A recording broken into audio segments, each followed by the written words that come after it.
Oops, that title card's off. Yes, hello Vela.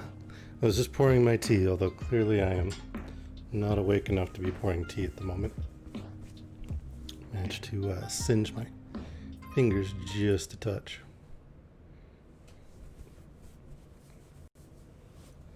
Ouch.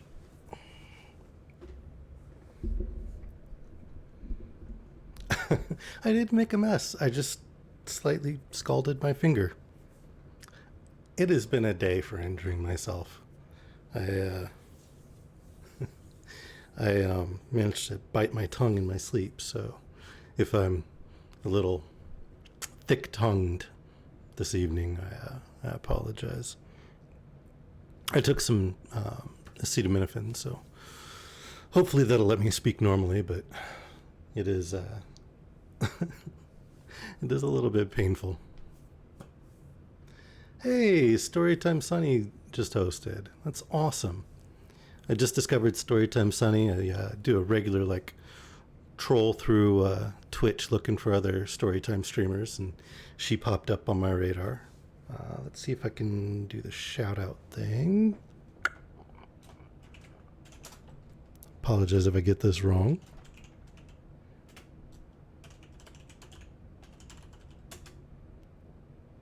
Hey, there we go.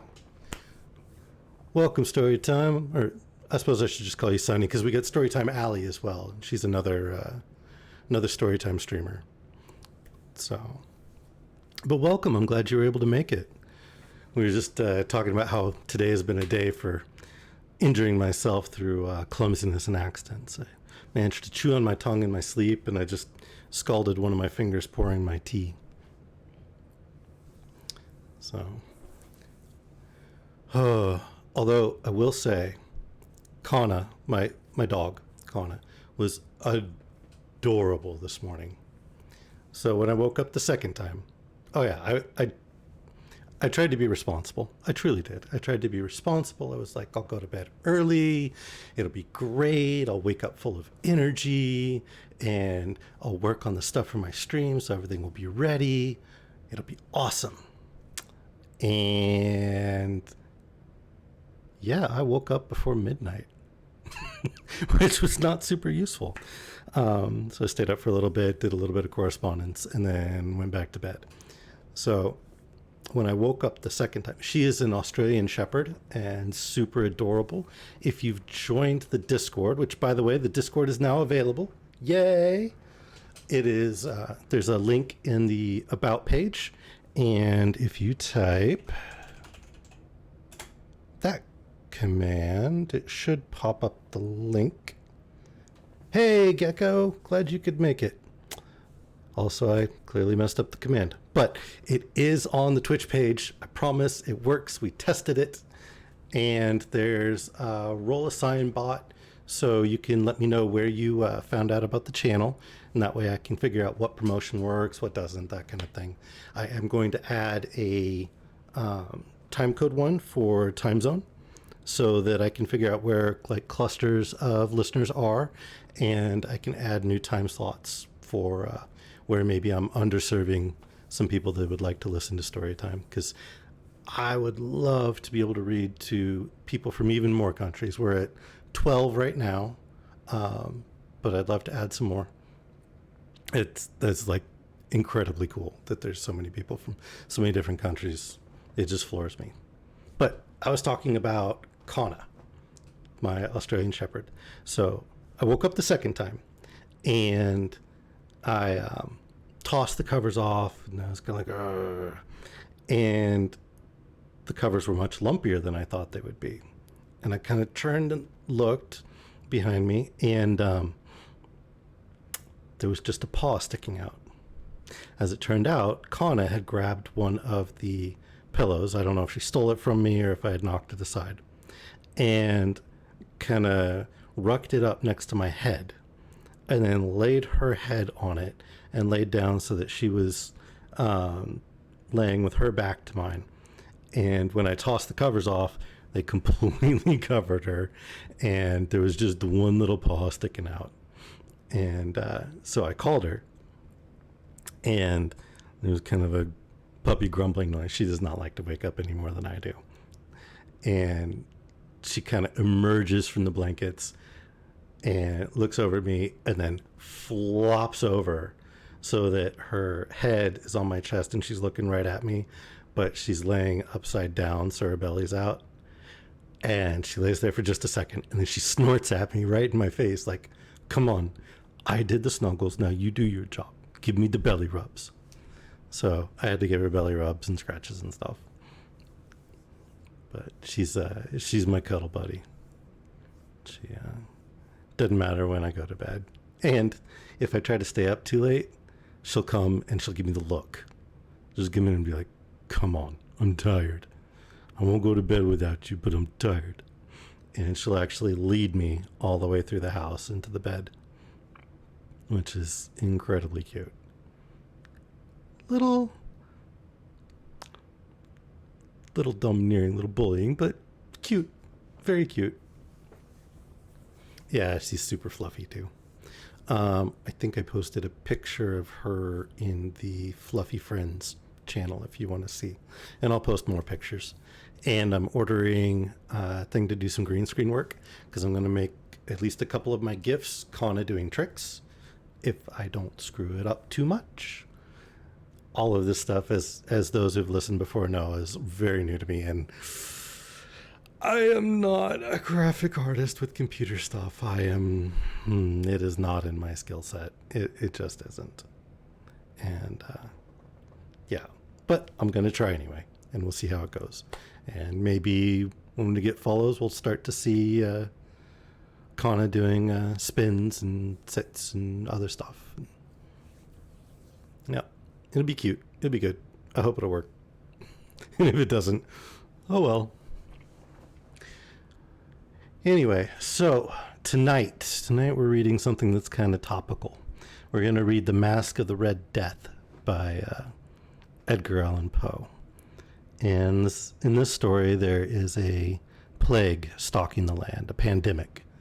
And it is killing people by the thousands and tens of thousands and hundreds of thousands. And the wealthy, the rich, the elite, they have taken themselves off to an isolated palace where they're going to party and entertain themselves and keep all the poor and the destitute and the sickly locked out to protect themselves. I don't think it'll be any worse than others. It's more atmospheric than anything else. I don't recall it being particularly gruesome, really. There's a little bit about blood because, and this isn't like the first two paragraphs, so it's not really a spoiler, I don't think. The primary symptom that gives it its name, the Red Death, is that they bleed through their pores, kind of like an Ebola type virus, a little bit. But it just really feels apropos for right now as the case counts expand all over the world, and we hear stories of the rich and wealthy, which is not me, by the way. This is definitely not me. Are having parties on private islands and mansions and hiring doctors and buying up a whole bunch of tests to do rapid tests at the door for their guests and all that kind of thing. And it's just like, it feels like a page right out of the story. And I mean, Poe was not a fan of this behavior either. That should come clear in the story as we read. But yeah, he should be able to listen. Vela has a super adorable kid. My most devoted fan is Vela's son, and he's can I say his age? Is that okay?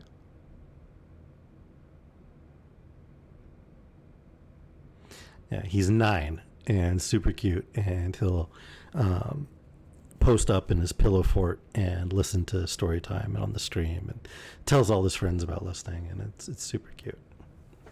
Which, by the way, if you guys are enjoying, please tell your friends, let them know if it's the sort of thing that you think they might like. And we're trying to grow. I added a follower goal. It's one of my new little things to it.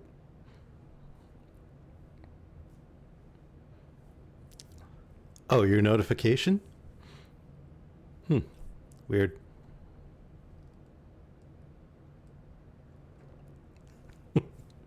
Anyway, I added a new follower goal. So as you can see, we're at 36 out of 50.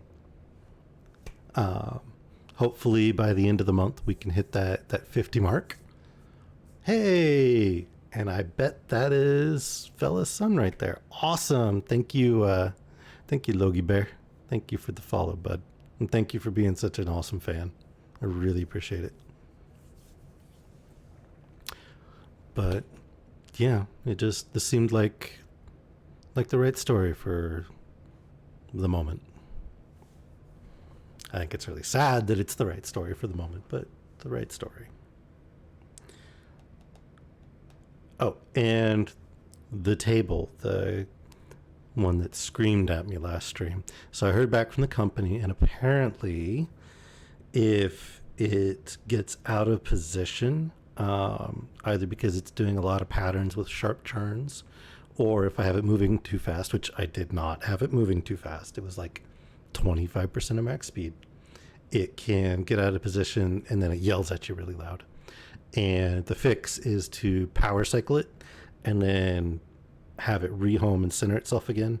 And then it's supposed to be all good from there, which is what I did. So it's been working so far. I had it running what's called a push-in program for the last day or so that the sand would get moved back to the middle a little bit, just in case that was part of the problem. Good. I'm glad. And yeah, so I did not break the kinetic art. This is not my fault. I didn't do it. But without further ado, let's go ahead and get started. I've chattered on for about 13 minutes now, but you guys are here for the story. So, the Masque of the Red Death. The Red Death had long devastated the country. No pestilence had ever been so fatal or so hideous. Blood was its avatar and its seal, the redness and the horror of blood. There were sharp pains and sudden dizziness, and then profuse bleeding at the pores, with dissolution. The scarlet stains upon the body, and especially upon the face of the victim, where the pest ban would shut him out from the aid and from the sympathy of his fellow men. And the whole seizure, progress, and termination of the disease were the instants of half an hour. But the Prince Prospero was happy and dauntless and sagacious, and when his dominions were half depopulated, he summoned to his presence 1,000 hale and light-hearted friends from among the knights and dames of his court, and with these retired to the deep seclusion of one of his castellated abbeys. This was an extensive and magnificent structure, the creation of the prince's own eccentric yet august taste. A strong and lofty wall girdled it. This wall had gates of iron. The courtiers, having entered, brought furnaces and massy hammers, and welded the bolts. They resolved to leave means neither of ingress or egress to the sudden impulses of despair or of frenzy from within. The abbey was amply provisioned. With such precautions, the courtiers might bid defiance to contagion. The external world could take care of itself. In the meantime, it was folly to grieve or to think. The prince had provided all the appliances of pleasure. There were buffoons, there were improvisatori, there were ballet dancers, there were musicians, there was beauty, there was wine. All these in security were within. Without was the Red Death. It was close toward the close of the 5th or 6th month of his seclusion, which, like I said, it's apropos. It's about 6 months, a little more into a lot of people hiding or distancing from the pandemic. And while the pestilence raged most furiously abroad, that the Prince Prospero entertained his 1,000 friends at a masked ball of the most unusual magnificence. It was a voluptuous scene, that masquerade. But first, let me tell of the rooms in which it was held. There were 7. An imperial suite. In many palaces, however, such suites form a long and straight vista, while the folding doors slide back nearly to the walls on either hand, so that the view of the whole extent is scarcely impeded. Here the case was very different, as might have been expected from the Duke's love of the bizarre.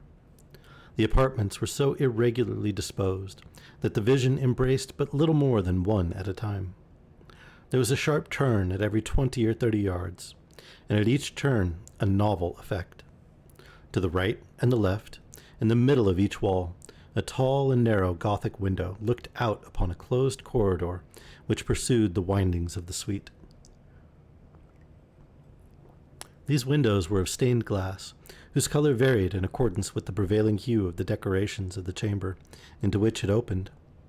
That, at the eastern extremity, was hung, for example, in blue, and vividly blue were its windows. The second chamber was purple in its ornaments and tapestries, and here the panes were purple. He called it the Vela Room. Just kidding. The third was green throughout, and so were the casements. The fourth was furnished and lighted with orange, the fifth with white, the sixth with violet. The seventh apartment was closely shrouded in black velvet tapestries that hung all over the ceiling and down the walls, falling in heavy folds upon a carpet of the same material and hue. But in this chamber only, the color of the windows failed to correspond with the decorations. The panes here were scarlet, a deep blood color. Now, in no one of the 7 apartments was there any lamp or candelabrum, amid the profusion of golden ornaments that lay scattered to and fro, or depended from the roof. There was no light of any kind emanating from lamp or candle within the suite of chambers. But in the corridors that followed the suite there stood, opposite to each window, a heavy tripod bearing a brazier of fire that projected its rays through the tinted glass, and so glaringly illumined the room. And thus were produced a multitude of gaudy and fantastic appearances.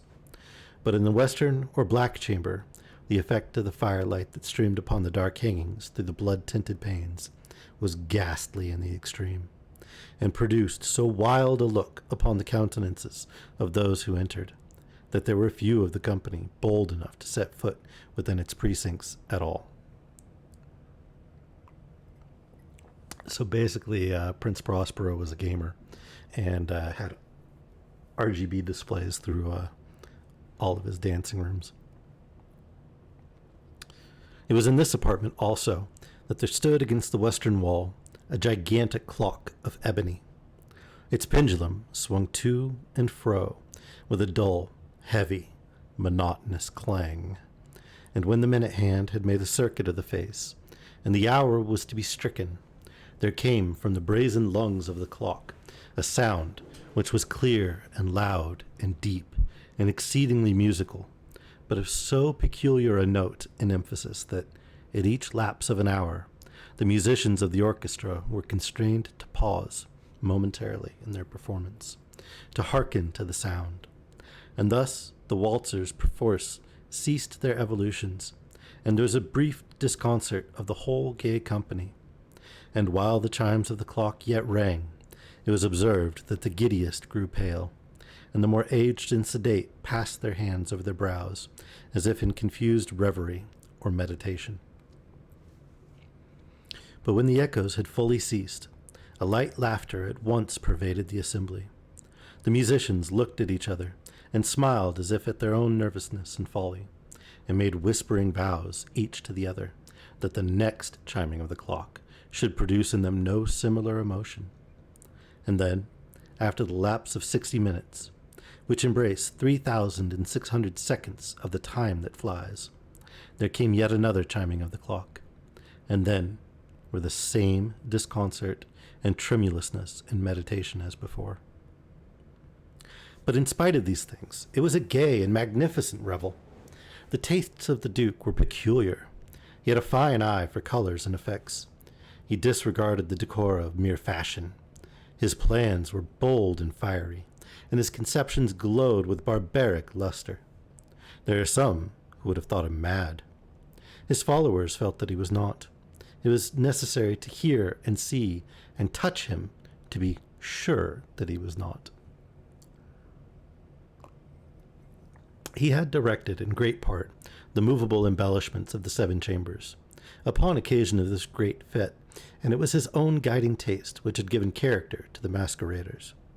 Be sure they were grotesque. There was much glare and glitter and piquancy and phantasm, much of what has since been seen in Hernani. There were arabesque figures with unsuited limbs and appointments. There were delirious fancies, such as the madman fashions.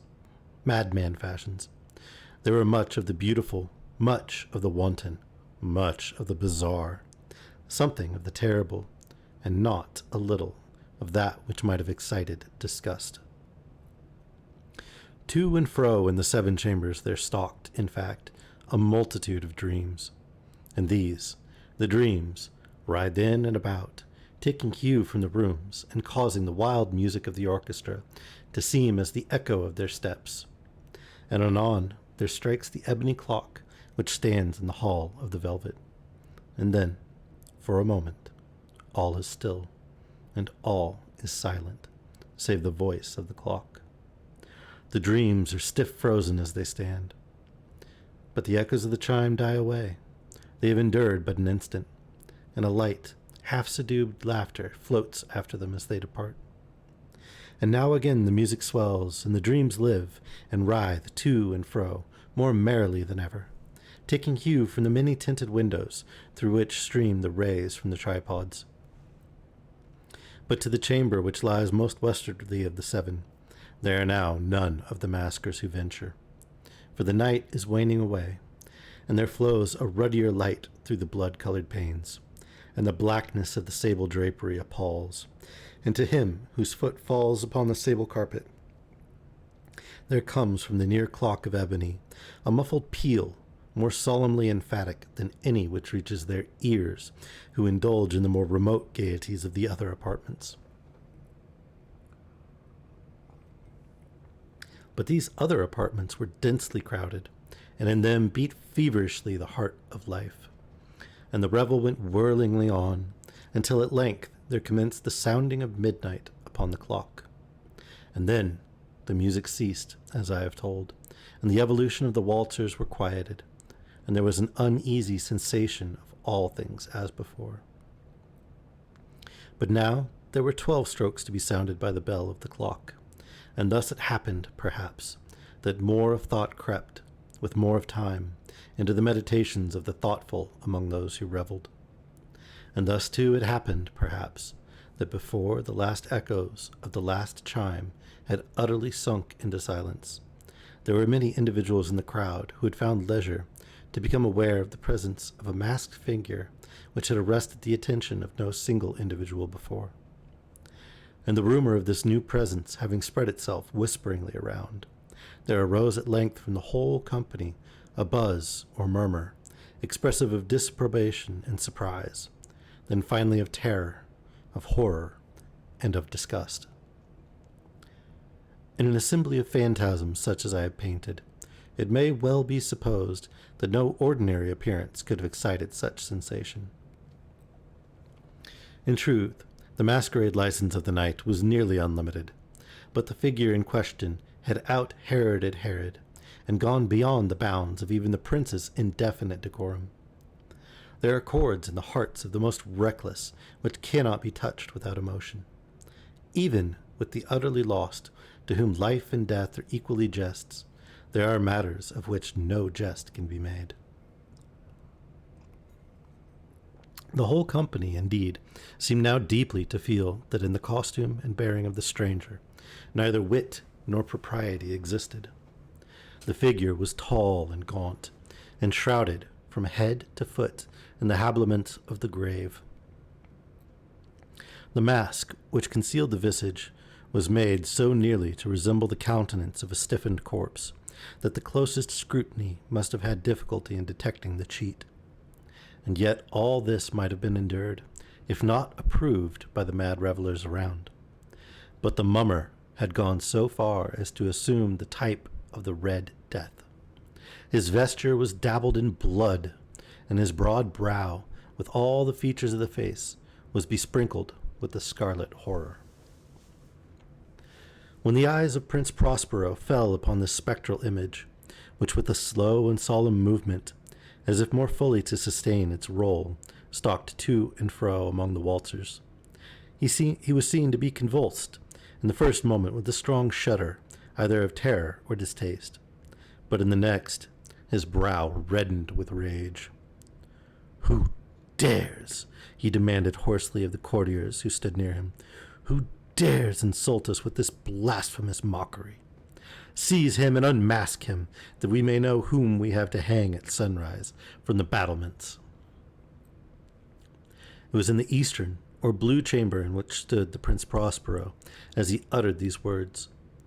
They rang through the 7 rooms loudly and clearly, for the prince was a bold and robust man, and the music had become hushed at the waving of his hand. It was in the blue room where stood the prince, with a group of pale courtiers by his side. At first, as he spoke, there was a slight rushing movement of this group in the direction of the intruder, who at the moment was also near at hand, and now, with deliberate and stately step, made closer approach to the speaker. But from a certain nameless awe with which the mad assumptions of the mummer had inspired the whole party, there were found none who put forth hand to seize him, so that unimpeded he passed within a yard of the prince's person, and, while the vast assembly, as if with one impulse, shrank from the centers of the rooms to the walls, he made his way uninterruptedly, but with the same solemn and measured step which had distinguished him from the first, through the blue chamber to the purple, through the purple to the green, through the green to the orange, through this again to the white, and even thence to the violet, ere a decided movement had been made to arrest him. It was then, however, that the Prince Prospero, maddening with rage and the shame of his own momentary cowardice, rushed hurriedly through the 6 chambers, while none followed him on account of a deadly terror that had seized upon all. He bore aloft a drawn dagger, and it approached, in rapid impetuosity, to within 3 or 4 feet of the retreating figure, when the latter, having attained the extremity of the velvet apartment, turned suddenly and confronted his pursuer. There was a sharp cry, and the dagger dropped gleamingly upon the sable carpet, upon which, instantly afterwards, fell prostrate in death the Prince Prospero. Then, summoning the wild courage of despair, a throng of the revelers at once threw themselves into the black apartment, and seizing the mummer, whose tall figure stood erect and motionless within the shadow of the ebony clock, gasped in unutterable horror at finding the grave cerements and corpse-like mask which they handled with so violent a rudeness, untenanted by any tangible form.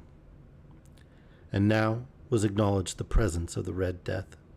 He had come like a thief in the night, and one by one dropped the revelers in the blood-bedewed halls of their revel, and died each in the despairing posture of his fall. And the life of the ebony clock went out with that of the last of the gay, and the flames of the tripods expired, and darkness and decay and the Red Death held illimitable dominion over all. It's a pretty short story, I'll grant you, but I don't know. I think it's pretty powerful. Pretty appropriate to today. Seems like everybody's trying to ignore the pandemic or pretend that it's just going to go away, just going to vanish. Forget the dead. Forget those who have lost and suffered. So, I don't know. I just thought this was a good one to kind of remind those of you that are listening.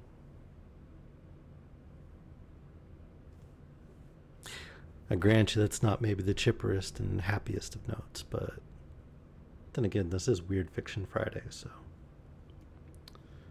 we read a little bit of the odd. However, we still have quite a bit of time left in the stream, so I know the other day we said we were going to read the horror at Red Hook, and we didn't get to it. Would you guys like to hear that now, or something else? It's an H.P. Lovecraft story.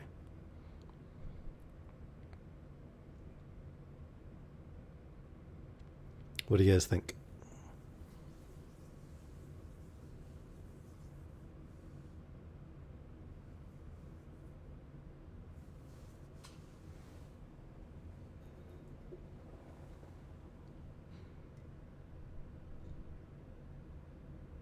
Anyone?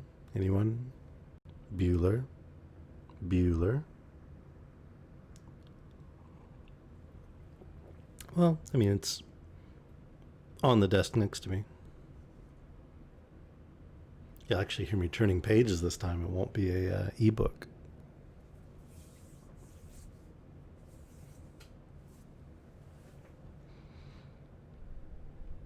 So Lovecraft was I do.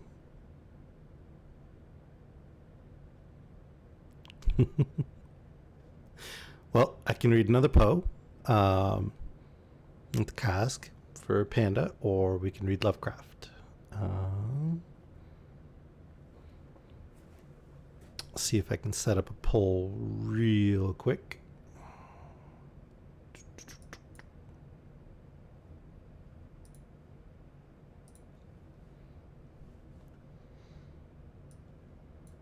And then we'll vote Lovecraft or Poe. Poll. Head poll.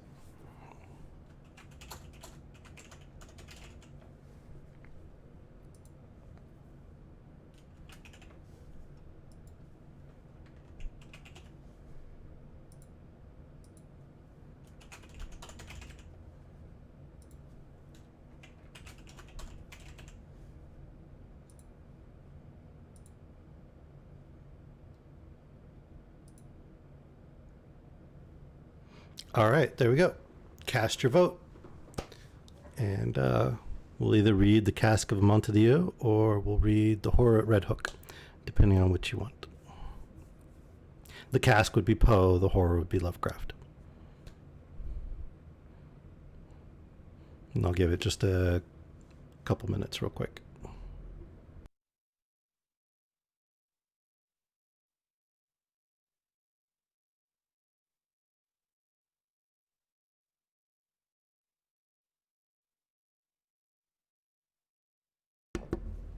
No, you cannot vote both.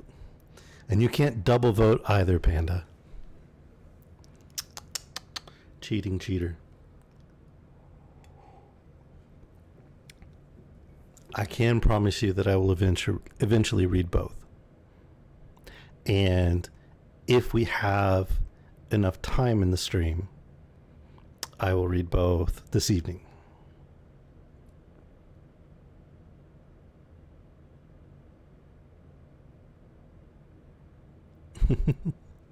So to vote, it should just be exclamation mark and then Poe or exclamation mark and Lovecraft, I believe.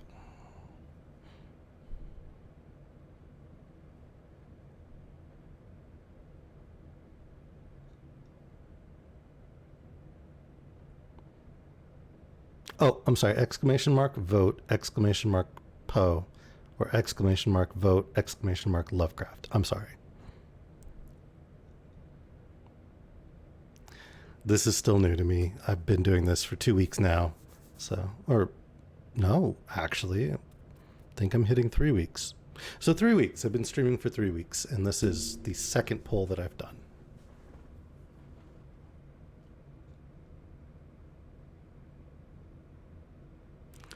Running out of time to vote there, Vela. Gotta make a decision.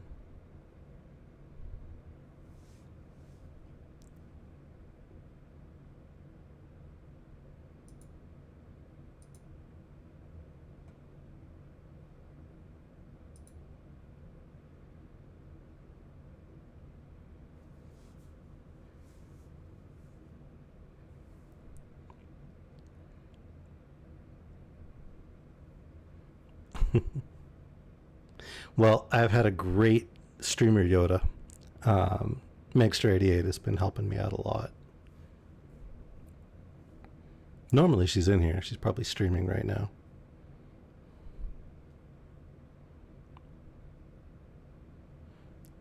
All right. Well, I'd say it looks like we're going to read another Poe.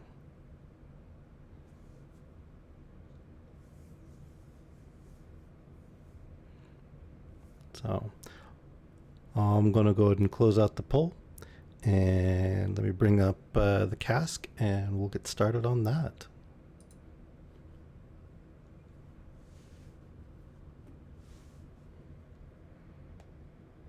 Oh, okay. All right, let's see. That would be one of the tails.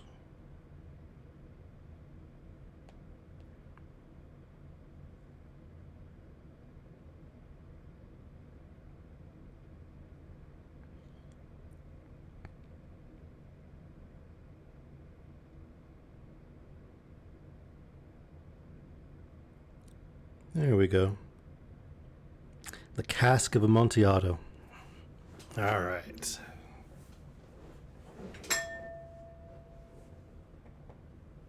Don't mind the ringing of the bell. I promise it is not going to cause the Red Death to unmask for us this evening. The cask of Amontillado. The 1,000 injuries of Fortunato I had borne as best I could. But when he ventured upon insult, I vowed revenge. You, who so well know the nature of my soul, will not suppose, however, that I gave utterance to a threat. At length I would be avenged. This was a point definitively settled. But the very definitiveness with which it was resolved precluded the idea of risk. I must not only punish, but punish with impunity. A wrong is unredressed when retribution overtakes its redresser. It is equally unredressed when the avenger fails to make himself felt as such to him who has done the wrong. It must be understood that neither by word nor deed have I given Fortunato cause to doubt my goodwill. I continued, as was my wont, to smile in his face, and he did not perceive that my smile now was at the thought of his immolation.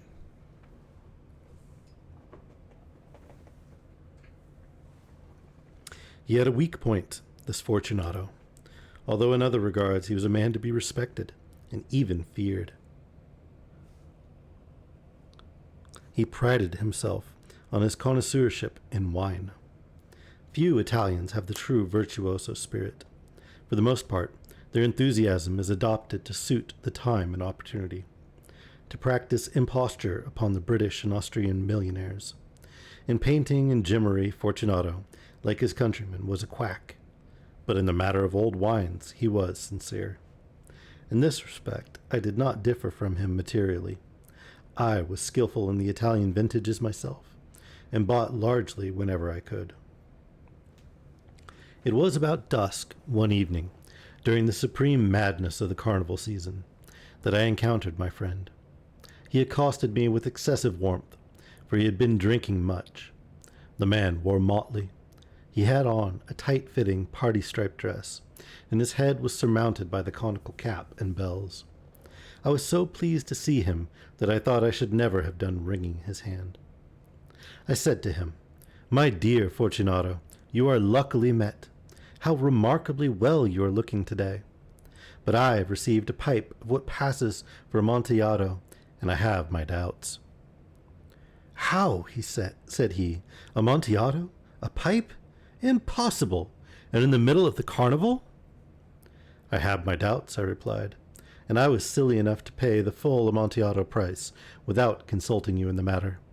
You were not to be found, and I was fearful of losing a bargain." "Amontillado? I have my doubts. Amontillado? And I must satisfy them. Amontillado! As you are engaged, I am on my way to Lucchesi. If anyone has a critical turn, it is he. He will tell me. Lucchesi cannot tell Amontillado from sherry. And yet some fools will have it that his taste is a match for your own. Come, let us go." "Whither?" "To your vaults." "My friend, no. I will not impose upon your good nature. I perceive you to have an engagement. Lucchesi, I have no engagement. Come." "My friend, no. It is not the engagement, but the severe cold with which I perceive you are afflicted.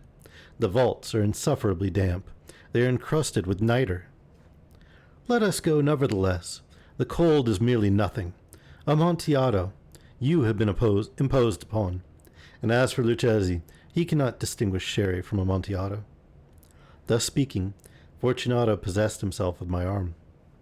Putting on a mask of black silk, and drawing a roquelaire closely about my person, I suffered him to hurry me to my palazzo. There were no attendants at home. They had absconded to make merry in honor of the time. I had told them that I should not return until the morning, and had given them explicit orders not to stir from the house.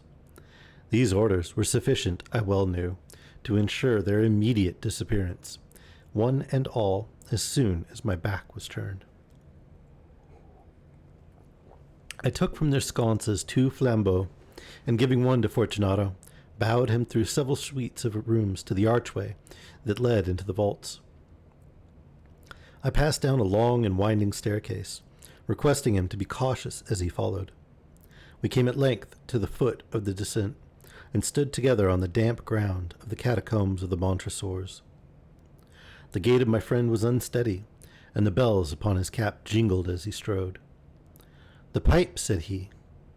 "It is further on," said I, "but observe the white webwork which gleams from these cavern walls." He turned toward me, and looked into my eyes with 2 filmy orbs that distilled the rheum of intoxication. "Niter?" he asked at length.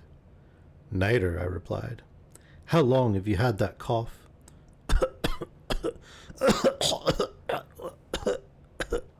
My poor friend found it impossible to reply for many minutes. "It is nothing," he said at last. "Come," I said with decision. "We will go back. Your health is precious. You are rich, respected, admired, beloved. You are happy as once I was. You are a man to be missed. For me it is no matter. We will go back. You will be ill, and I cannot be responsible. Besides, there is Lucchesi." "Enough," he said. "The cough is a mere nothing. It will not kill me. I shall not die of a cough." "True, true," I replied. "And indeed I had no intention of alarming you unnecessarily. But you should use all proper caution. A draught of this medoc will defend us from the damps." Here I knocked off the neck of a bottle, which I drew from a long row of its fellows that lay upon the mould. "Drink," I said, presenting the wine. He raised it to his lips with a leer. He paused and nodded to me familiarly, while his bells jingled. "I drink," he said, "to the buried that repose around us." "And I to your long life." He again took my arm, and we proceeded. "These vaults," he said, "are extensive." "The Montresors," I replied, "were a great and numerous family." "I forget your arms." "A huge human foot d'or in a field azure. The foot crushes a serpent rampant, whose fangs are embedded in the heel." "And the motto?" "Nemo me impune." Just a moment. By the way, when we hit affiliate and I can add some emotes, we're definitely doing a words are hard emote. Exactly. That way, whenever I stumble over something, you guys can hit me with the emote. "Nemo me impune lacete." "Good," he said. The wine sparkled in his eyes, and the bells jingled. My own fancy grew warm with the medoc. We had passed through the walls of piled bones, with casks and puncheons intermingling, into the inmost recesses of the catacombs. I paused again, and this time I made bold to seize Fortunato by an arm above the elbow. "The niter," I said. "See, it increases. It hangs like moss upon the vaults. We are below the river's bed. The drops of moisture trickle among the bones. Come, we will go back ere it is too late. Your cough." "It is nothing," he said. "Let us go on. But first, another draught of the medoc." I broke and reached him a flagon of de Grave. He emptied it at a breath. His eyes flashed with a fierce light. He laughed and threw the bottle upwards with a gesticulation I did not understand. I looked at him in surprise. He repeated the movement, a grotesque one. "You do not comprehend?" he said. "Not I," I replied. "Then you are not of the Brotherhood." "How? You are not of the Masons." "Yes, yes," I said. "Yes, yes." "You? Impossible. A Mason?" "A Mason," I replied. "A sign," he said. "It is this," I answered, producing a trowel from beneath the folds of my roquelaire. You jest, he exclaimed, recoiling a few paces. But let us proceed to the Amontillado. Be it so, I said, replacing the tool beneath the cloak, and again offering him my arm. He leaned upon it heavily. We continued our route in search of the Amontillado. We passed through a range of low arches, descended, passed on, and descending again, arrived at a deep crypt, in which the foulness of the air caused our flambeaux rather to glow than flame. At the most remote end of the crypt, there appeared another less spacious. Its walls had been lined with human remains, piled to the vault overhead, in the fashion of the great catacombs of Paris. 3 sides of this interior crypt were still ornamented in this manner. From the 4th, the bones had been thrown down, and lay promiscuously upon the earth, forming at one point a mound of some size. Within the wall thus exposed by the displacing of the bones, we perceived a still interior recess, in depth about 4 feet, in width 3, in height 6 or 7. It seemed to have been constructed for no especial use within itself, but formed merely the interval between 2 of the colossal supports of the roof of the catacombs, and was backed by one of their circumscribing walls of solid granite. It was in vain that Fortunato, uplifting his dull torch, endeavored to pry into the depths of the recess. In its termination the feeble light did not enable us to see. Proceed, I said. Herein is the Amontillado. As for Lucchesi, he is an ignoramus, interrupted my friend, as he stepped unsteadily forward, while I followed immediately at his heels. In an instant he had reached the extremity of the niche, and finding his progress arrested by the rock, stood stupidly bewildered. A moment more and I had fettered him to the granite. In its surface were 2 iron staples, distant from each other about 2 feet horizontally. From one of these depended a short chain, from the other a padlock. Throwing the links about his waist, it was but the work of a few seconds to secure it. He was too much astounded to resist. Withdrawing the key, I stepped back from the recess.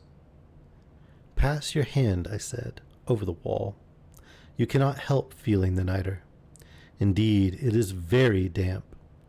Once more, let me implore you to return. No? Then I must positively leave you, but I must first render you all the little attentions in my power. The Amontillado, ejaculated my friend, not yet recovered from his astonishment. True, I replied, the Amontillado. As I said these words, I busied myself among the pile of bones of which I have before spoken. Throwing them aside, I soon uncovered a quantity of building stone and mortar. With these materials, and with the aid of my trowel, I began vigorously to wall up the entrance of the niche. I had scarcely laid the first tier of the masonry, when I discovered that the intoxication of Fortunato had in a great measure worn off. The earliest indication I had of this was a low, moaning cry from the depth of the recess. It was not the cry of a drunken man. There was then a long and obstinate silence. I laid the 2nd tier, and the 3rd, and the 4th, and then I heard the furious vibrations of the chain. The noise lasted for several minutes, during which, that I might hearken to it with the more satisfaction, I ceased my labors and sat down upon the bones. When at last the clanking subsided, I resumed the trowel and finished without interruption the 5th, the 6th, and the 7th tier. The wall was now nearly upon a level with my breast. I again paused, and holding the flambeau over the mason work, threw a few feeble rays upon the figure within. A succession of loud and shrill screams, bursting suddenly from the throat of the chained form, seemed to thrust me violently back. For a brief moment I hesitated. I trembled.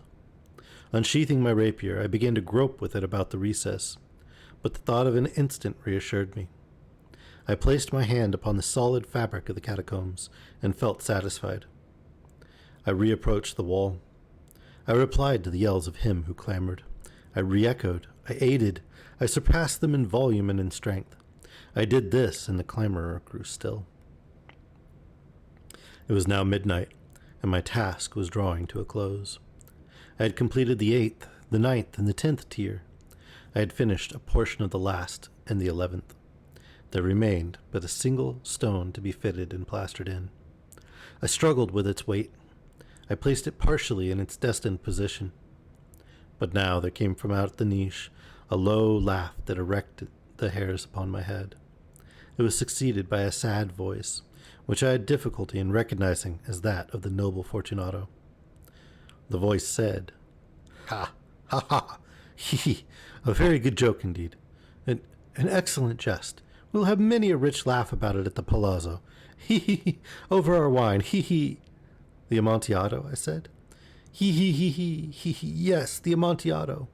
But is it not getting late? Will they not be awaiting us at the palazzo, the Lady Fortunato and the rest? Let us be gone. "Yes," I said, "let us be gone." "For the love of God, Montresor." "Yes," I said, "for the love of God." But to these words I hearkened in vain for a reply. I grew impatient. I called aloud, "Fortunato!" No answer. I called again, "Fortunato!" No answer still. I thrust a torch through the remaining aperture and let it fall within. There came forth in return only a jingling of the bells. My heart grew sick on account of the dampness of the catacombs. I hastened to make an end of my labor. I forced the last stone into its position. I plastered it up. Against the new masonry, I re-erected the old rampart of bones. For the half of a century, no mortal had disturbed them. In pace requiescat. Yep. Yet we never find out what Fortunato did. Just that he somehow insulted him. But for that, he must die. All right. Well, I said if we had time, I would read both. So let's take a quick 5-minute intermission. And then when we come back, I will start the horror at Red Hook. And then afterwards, anybody who would like to join me, I figured we could play some Among Us or something else together if you want to join the Discord and come hang out. The join links are on the About page. Or I can post one in the chat real quick.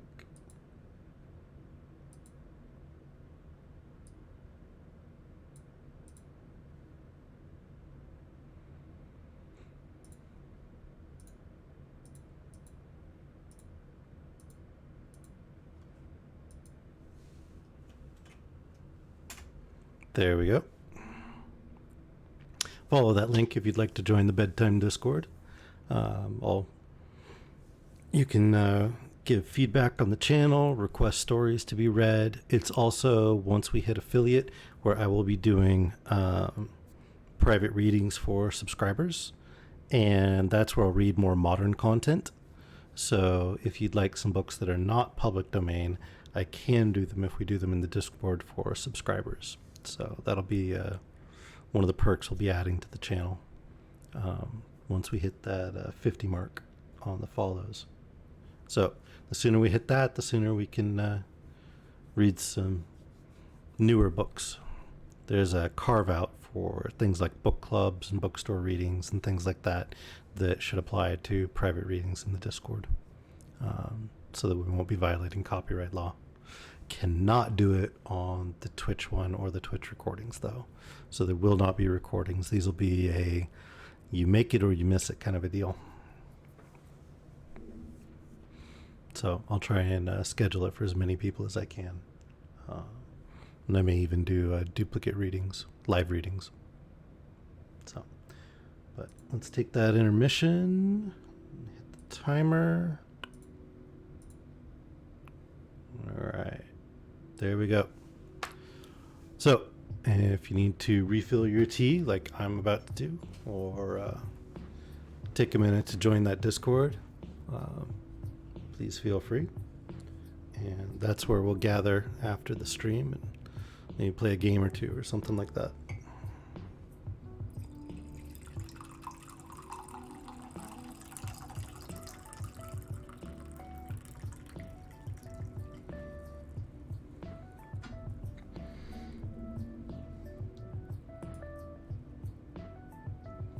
For those of you who are hanging out, how's everyone doing?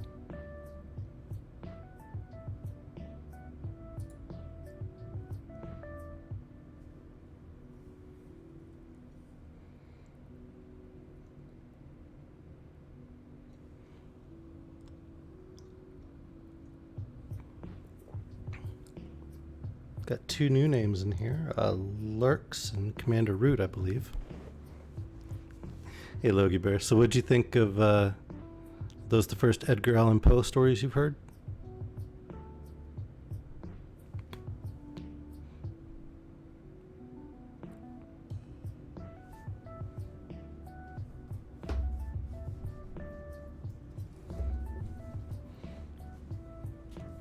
I don't know. Do they teach Poe in school?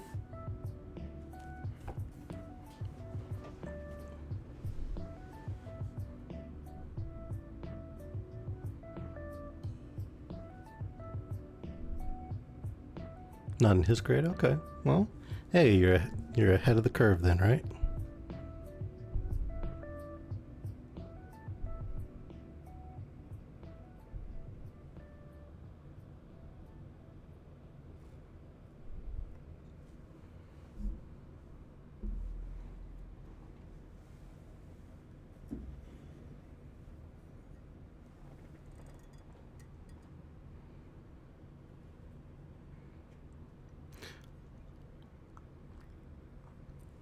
So what'd your friends say when you told them about listening to story time?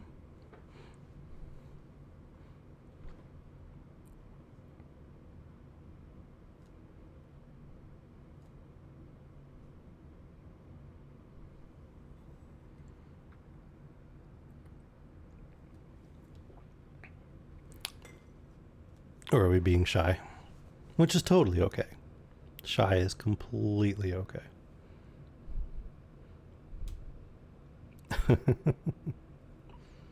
It's all right. I was fairly shy until I got into theater. I used to do theater and do anything to get up on stage.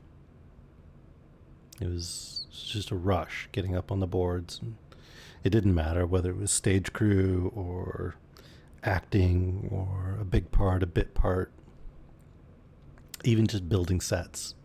Anything I could do to get up there. I got to do sound work, I get to do lighting, little bit of like assistant stage manager-ish type stuff. Built a lot of different sets. Learned to do makeup. That was cool. Learned makeup. I was told that I had to learn and got in trouble for nearly putting somebody's eye out with eyeliner.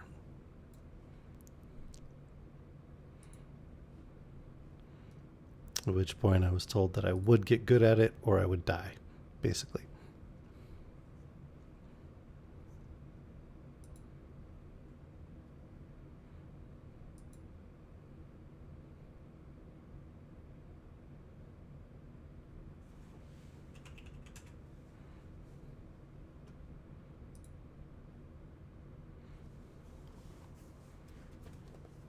We got a story time joining the Discord. That's awesome.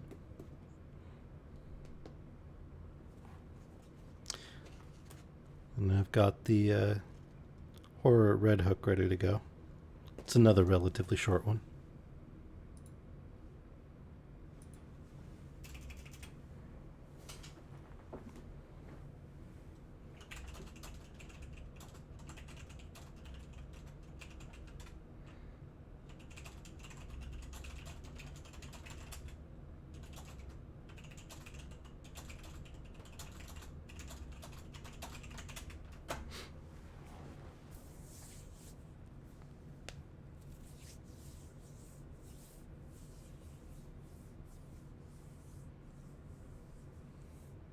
I appreciate it.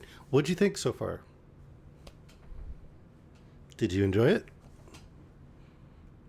And if I'm terrible, you can tell me I'm terrible. I promise I will not immerse you in a catacomb.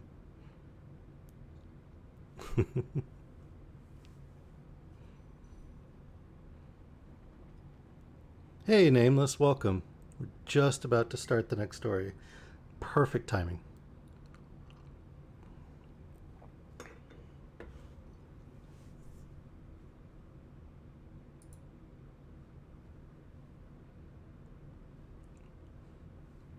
You lie so much, fella. You are here more than just about anybody. I know better than to believe that.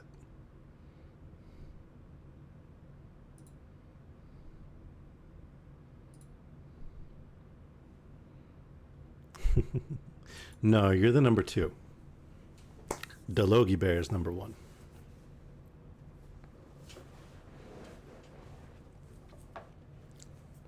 I'm sorry to say, but he's cuter than you are.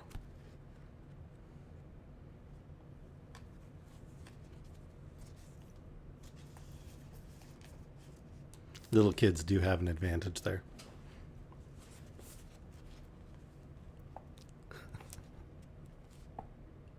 He's, well, I suppose that would depend on how often you showed up there, Nameless.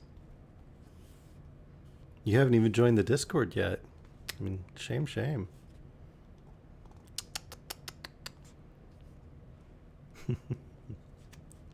Villa's young son listens all the time, often from his pillow fort. He's my most enthusiastic and devoted fan so far. He's about the same age as one of my nephews. It's a good age before they turn into teenagers. Oofed.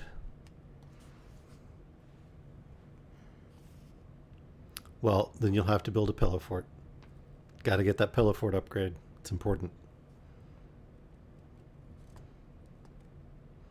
I'm seriously tempted to build a pillow fort to read from for the stream. All right.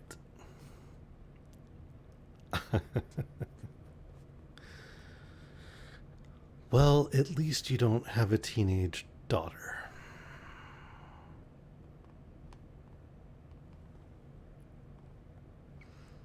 I love her, but it's difficult. It's very difficult raising a teenage girl.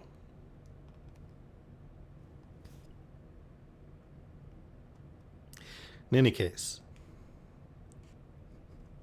The Horror at Red Hook by H.P. Lovecraft. And starts with a quote. There are sacraments of evil as well as of good about us, and we live and move, to my belief, in an unknown world, a place where there are caves and shadows and dwellers in twilight. It is possible that man may sometimes return on the track of evolution, and it is my belief that an awful lore is not yet dead. Arthur Machen. Not many weeks ago, on a street corner in the village of Masque, Rhode Island, a tall, heavily built, and wholesome-looking pedestrian furnished much speculation by a singular lapse of behavior.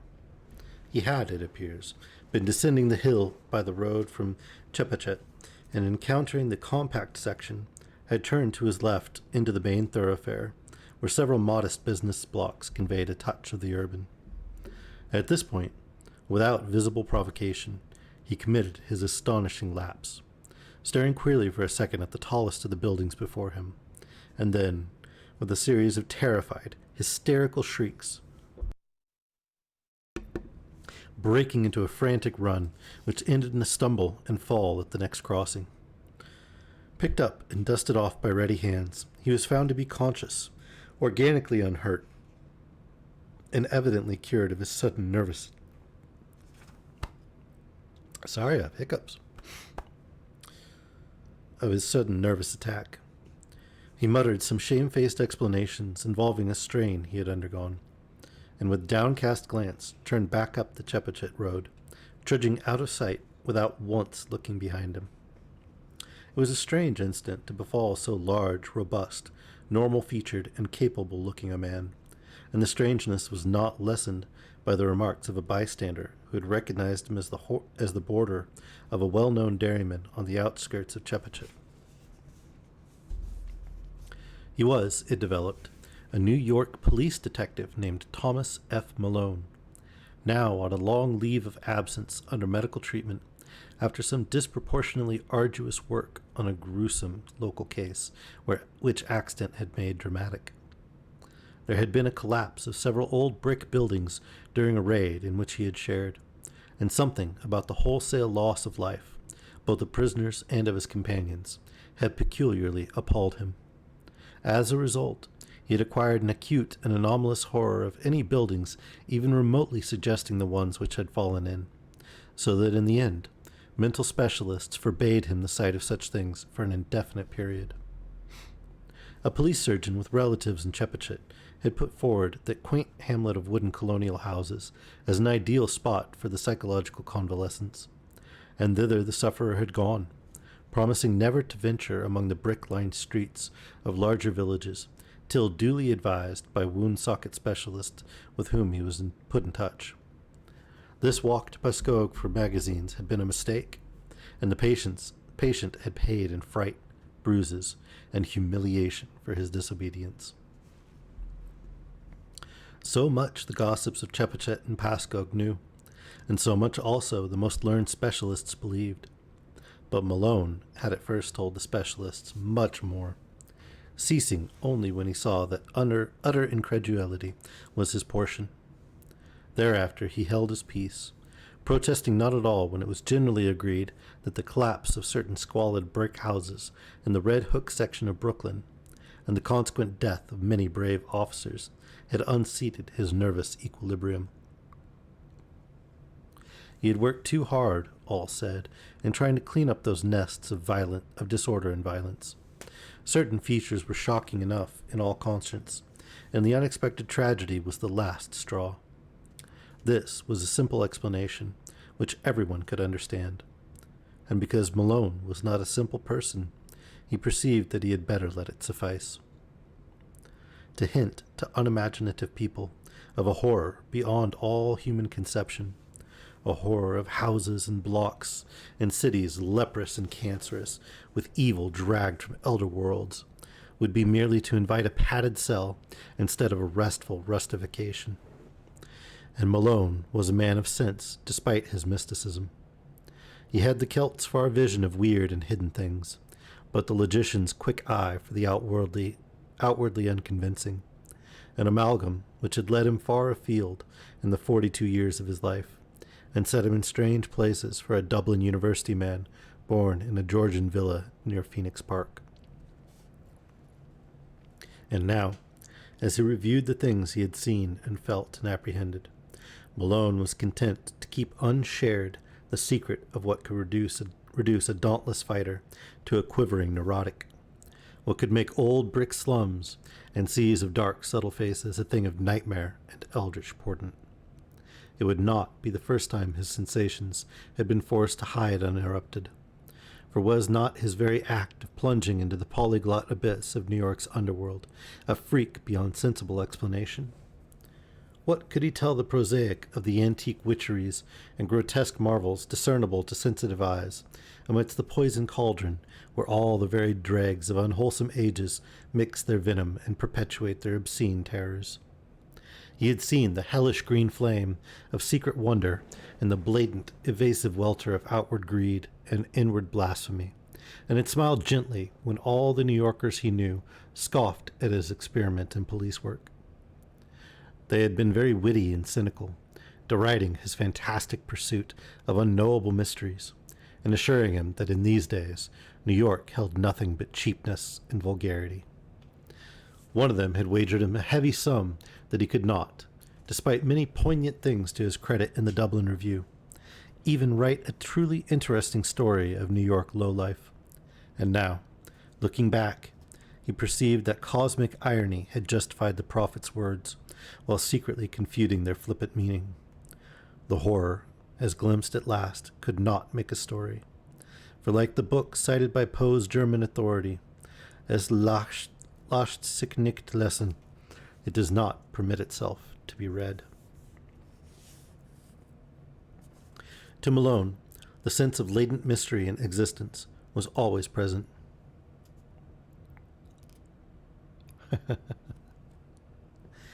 If I had a pillow fort available, I would be in the pillow fort. No shame, no excuses. In the pillow fort, 100%. To Malone, the sense of latent mystery in existence was always present. In youth, he had felt the hidden beauty and ecstasy of things, and had been a poet, but poverty and sorrow and exile had turned his gaze in darker directions, and he had thrilled at the imputations of evil in the world around him.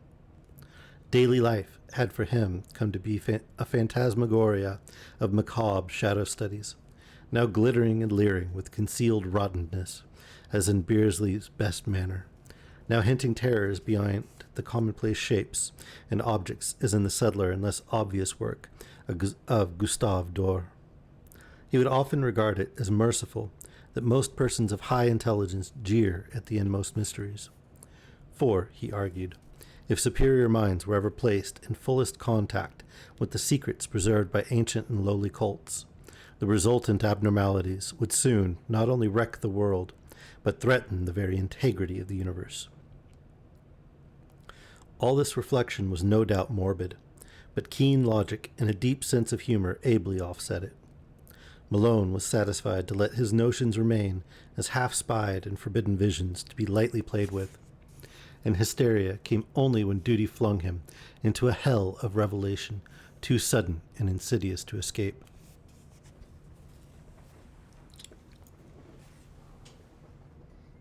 I think that Tylenol is wearing off. Tongue's starting to hurt again. A stupid biting tongue in the sleep. Bah. He had for some time been detailed to the Butler Street station in Brooklyn when the Red Hook matter came to his notice. Red Hook is a maze of hybrid squalor near the ancient waterfront opposite Governor's Island, with dirty highways climbing the hill from the wharves to that higher ground where the decayed lengths of Clinton and Court Streets lead off toward the Borough Hall. Its houses are mostly of brick, dating from the first quarter to the middle of the 19th century, and some of the obscurer alleys and byways have that alluring antique flavor which conventional reading leads us to call Dickensian. The population is a hopeless tangle and enigma, Syrian, Spanish, Italian, African elements impinging upon one another, and fragments of Scandinavian and American belts lying not far distant. It is a babel of sound and filth, and sends out strange cries to answer the lapping of oily waves at its grimy piers and the monstrous organ litanies of the harbor whistles. Here, long ago, a brighter picture dwelt, with clear-eyed mariners on their lower streets, and homes of taste and substance where the larger houses line the hill. One can trace the relics of this former happiness in the trim shapes of the buildings, and the occasional graceful churches. Just a moment. Somebody amazing just brought me some more acetaminophen. So I'm going to take that real quick so I can get through the rest of the stream.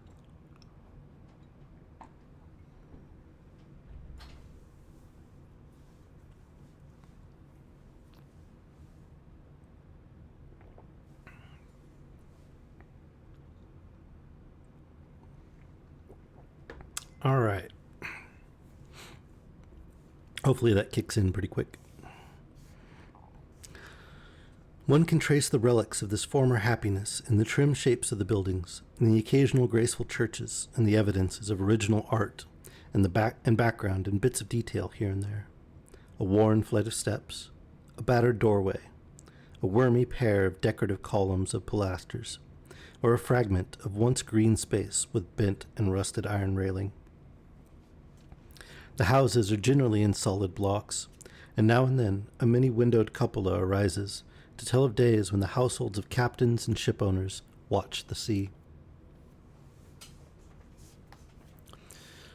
From this tangle of material and spiritual putrescence, the blasphemies of 100 dialects assail the sky. Hordes of prowlers reel shouting and singing along the lanes and thoroughfares. Occasional, furtive hands suddenly extinguish lights and pull down curtains, and swarthy, sin-pitted faces disappear from windows when visitors pick their way through. Policemen despair of order or reform, and seek rather to erect barriers protecting the outside world from the contagion. The clang of the patrol is answered by a kind of spectral silence, and such prisoners as are taken are never communicative. Visible offenses are as varied as the local dialects, and run the gamut from the smuggling of rum and prohibited aliens through the diverse stages of lawlessness and obscure vice, to murder and mutilation in their most abhorrent guises. That these visible affairs are not more frequent is not to the neighborhood's credit, unless the power of concealment be an art demanding credit. More people enter Red Hook than leave it, or at least than leave it by the landward side, and those who are not loquacious are the likeliest to leave. Malone found in this state of things a faint stench of secrets more terrible than any of the sins denounced by citizens and bemoaned by priests and philanthropists. He was conscious, as one who united imagination with scientific knowledge, that modern people, under lawless conditions, tend uncannily to repeat the darkest instinctive patterns of primitive half-ape savagery, again, words are hard, in their daily life and ritual observances, and he had often viewed with an anthropologist's shudder the chanting, cursing processions of blear-eyed and pock-marked young men which wound their way along in the dark small hours of the morning. One saw groups of these youths incessantly, sometimes in leering vigils on street corners, sometimes in doorways, playing eerily on cheap instruments of music, sometimes in stupefied dozes or indecent dialogues around cafeteria tables near Borough Hall, and sometimes in whispering converse around dingy taxicabs drawn up the high stoops of crumbling and closely shuttered old houses.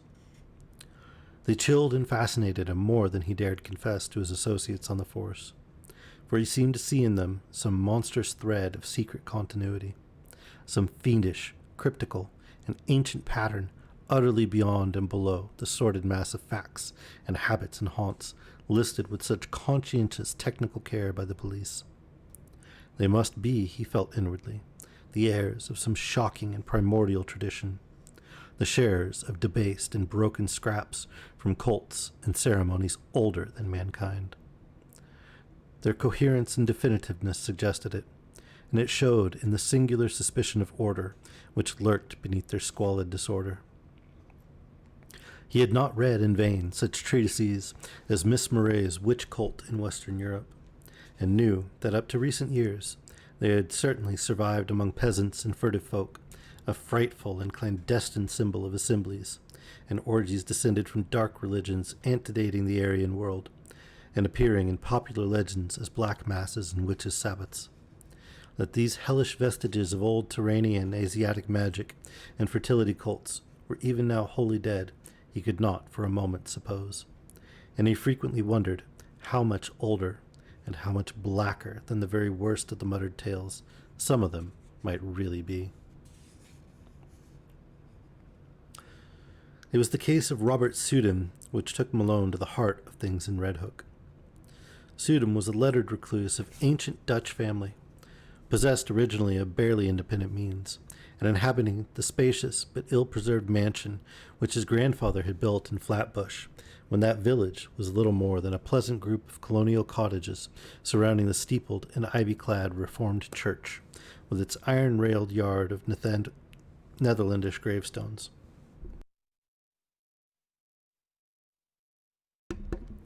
In his lonely house, set back from Martin Street amid a yard of venerable trees, Sudum had read and brooded for some 6 decades, except for a period, a generation before, when he had sailed for the old world and remained there, out of sight, for 8 years.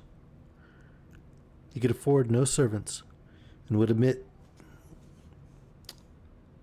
"Hey, Ad Astra, thank you for the follow very much. Guys, we're 12 out from our goal. That's awesome. Glad to have you here. Don't forget to join the Discord. We're going to try and play some Among Us or something after the stream. Now, where were we?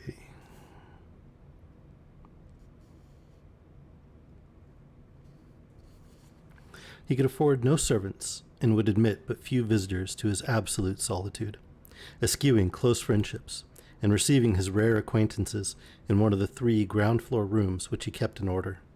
A vast, high-ceilinged library whose walls were solidly packed with tattered books, a ponderous, archaic, and vaguely repellent aspect. The growth of the town and in its final absorption in the Brooklyn district had meant nothing to Sudum, and he had come to mean less and less to the town. Elderly people still pointed him out on the streets, but to most of the recent population, he was merely a queer, corpulent old fellow whose unkempt white hair, stubbly beard, shiny black clothes, and gold-headed cane earned him an amused glance, and nothing more. Malone did not know him by sight till duty called him to the case, but had heard of him indirectly as a really profound authority on medieval superstition, and had once idly meant to look up an out-of-print pamphlet of his on the Kabbalah and the Faustus legend, which a friend had quoted from memory. Sudum became a case when his distant and only relatives sought court pronouncements on his sanity. Their action seemed sudden to the outside world, but was really undertaken only after prolonged observation and sorrowful debate. It was based on certain odd changes in his speech and habits, wild references to impending wonders, and unaccountable hauntings of disreputable Brooklyn neighborhoods. He had been growing shabbier and shabbier with the years, and now prowled about like a veritable mendicant, seen occasionally by humiliated friends in subway stations, or loitering on the benches around Borough Hall, in conversation with groups of swarthy, evil-looking strangers. When he spoke, it was to babble of unlimited powers almost within his grasp, and repeat with knowing leers such mystical words or names as Sephiroth, Ashmodai, and Samael. The court action revealed that he was using up his income and wasting his principal in the purchase of curious tomes imported from London and Paris, and in the maintenance of a squalid basement flat in the Red Hook district where he spent nearly every night, receiving odd delegations of mixed rowdies and foreigners, and apparently conducting some kind of ceremonial service behind the green blinds of secretive windows. Detectives assigned to follow him reported strange cries and chants and prancing of feet filtering out from these nocturnal rites, and shuddered at the peculiar ecstasy and abandon, despite the commonness of weird orgies in that sodden section. When, however, the matter came to a hearing, Sudum managed to preserve his liberty. Before the judge, his manner grew urbane and reasonable, and he freely admitted the queerness of demeanor and extravagant cast of language into which he had fallen through excessive devotion to study and research. He was, he said, engaged in the investigation of certain details of European tradition, which required the closest contact with foreign groups and their song and folk dances. The notion that any low secret society was preying upon him, as hinted by his relatives, was obviously absurd, and showed how sadly limited was their understanding of him and his work. Triumphing with his calm explanations, he was suffered to depart unhindered, and the paid detectives of the Sudums, Corliers, and Van Brunts were withdrawn in resigned disgust. It was here that an alliance of federal inspectors and police, Malone with them, entered the case. The law had watched the Sudum action with interest, and had in many instances been called upon to aid the private detectives. In this work, it developed that Sudum's new associates were among the blackest and most vicious criminals of Red Hook's devious lanes, and that at least a third of them were known and repeated offenders in the matter of thievery, disorder, and the importation of illegal immigrants.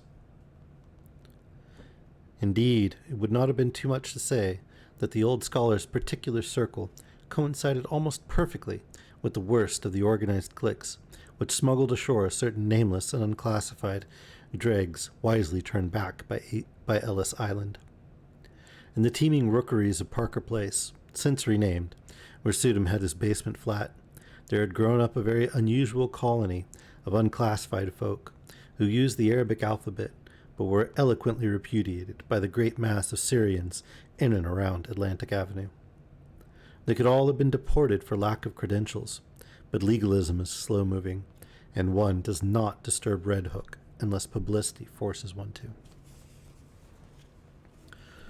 These creatures attended a tumble-down stone church, used Wednesdays as a dance hall, which reared its Gothic buttresses near the vilest part of the waterfront. It was nominally Catholic, but priests throughout Brooklyn denied the place all standing and authenticity, and policemen agreed with them when they listened to the noises it emitted at night.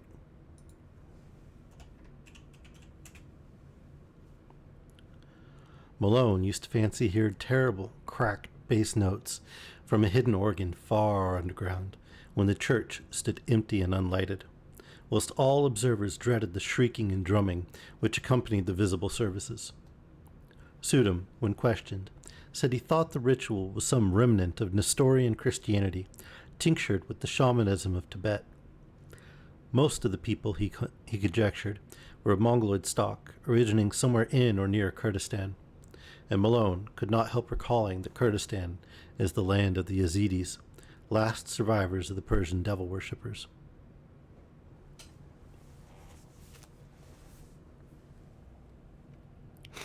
However this may have been, the stir of the Sudum investigation made it certain that these unauthorized newcomers were flooding Red Hook in increasing numbers, entering through some marine conspiracy, unreached by revenue officers and harbor police, overrunning Parker Place and rapidly spreading up the hill, and welcomed with curious fraternalism by the other assorted denizens of the region. Their squat figures and characteristic physiognomies, grotesquely combined with flashy American clothing, appeared more and more numerously among the loafers and nomad gangsters of the Burrow Hill section, till at length it was deemed necessary to compute their numbers, ascertain their sources and occupations, and find, if possible, a way to round them up and deliver them to the proper immigration authorities. To this task, Malone was assigned by agreement of federal and city forces, and as he commenced his canvass of Red Hook, he felt poised upon the brink of nameless terrors, with the shabby, unkempt figure of Robert Sudum as arch-fiend and adversary.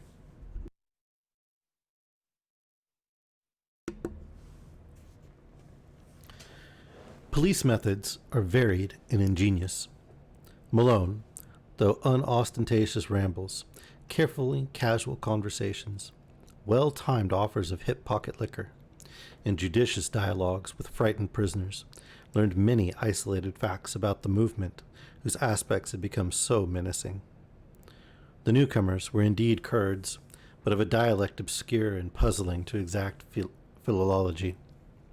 Such of them as lived mostly as dockhands and unlicensed peddlers, though frequently serving in Greek restaurants and tending corner newsstands. Most of them, however, had no visible means of support, and were obviously connected with underworld pursuits, of which smuggling and bootlegging were the least indescribable. They had come in steamships, apparently tramp freighters, and had been unloaded by stealth on moonless nights in rowboats which stole under a certain wharf, and followed a hidden canal to a secret subterranean pool beneath a house. This wharf, canal, and house Malone could not locate, for the memories of his informants were exceedingly confused, while their speech was to a great extent beyond even the ablest interpreters. Nor could he gain any real data on the reasons for their systematic importation. They were reticent about the exact spot from which they had come, and were never sufficiently off guard to reveal the agencies which had sought them out and directed their course. Indeed, they developed something like acute fright when asked the reasons for their presence. Gangsters of other breeds were equally taciturn, and the most that could be gathered was that some god or great priesthood had promised them unheard-of powers and supernatural glories and rulerships in a strange land. The attendance of both newcomers and old gangsters at Sudum's closely guarded nocturnal meetings was very regular, and the police soon learned that the erstwhile recluse had leased additional flats to accommodate such guests as knew his password, at last occupying 3 entire houses and permanently harboring many of his queer companions. He spent but little time now at his Flatbush home, apparently going and coming only to obtain and return books, and his face and manner had attained an appalling pitch of wildness. Malone twice interviewed him, but was each time brusquely repulsed. He knew nothing, he said, of any mysterious plots or movements, and had no idea how the Kurds could have entered or what they wanted. His business was to study undisturbed the folklore of all the immigrants of the district, a business with which policemen had no legitimate concern. Malone mentioned his admiration for Sudham's old brochure on the Kabbalah and other myths, but the old man's softening was only momentary. He sensed an intrusion and rebuffed his visitor in no uncertain way, till Malone withdrew disgusted and turned to other channels of information. What Malone would have unearthed could he have worked continuously on the case, we shall never know. As it was, a stupid conflict between city and federal authority suspended the investigations for several months, during which the detective was busy with other assignments. But at no time did he lose interest or fail to stand amazed at what began to happen to Robert Sudham.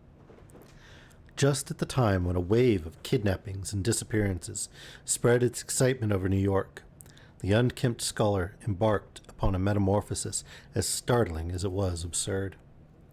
One day, he was seen near Borough Hall with clean-shaven face, well-trimmed hair, and tastefully immaculate attire. And on every day thereafter, some obscure improvement was noticed in him. He maintained his new fastidiousness without interruption, adding to it an unwonted sparkle of eye and crispness of speech, and began, little by little, to shed the corpulence which had so long deformed him.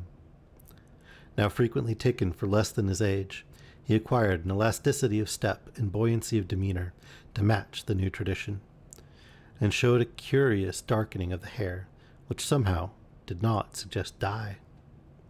As the months passed, he commenced to dress less and less conservatively, and finally astonished his new friends by renovating and redecorating his Flatbush mansion, which he threw open in a series of receptions, summoning all the acquaintances he could remember, and extending a special welcome to the fully forgiven relatives who had so lately sought his restraint. Some attended through curiosity, others through duty, but all were suddenly charmed by the dawning grace and urbanity of the former hermit. He had, he asserted, accomplished most of his allotted work, and having just inherited some property from a half-forgotten European friend, was about to spend his remaining years in a brighter second youth, which ease, care, and diet had made possible to him. Less and less was he seen at Red Hook, and more did he move in the society to which he was born.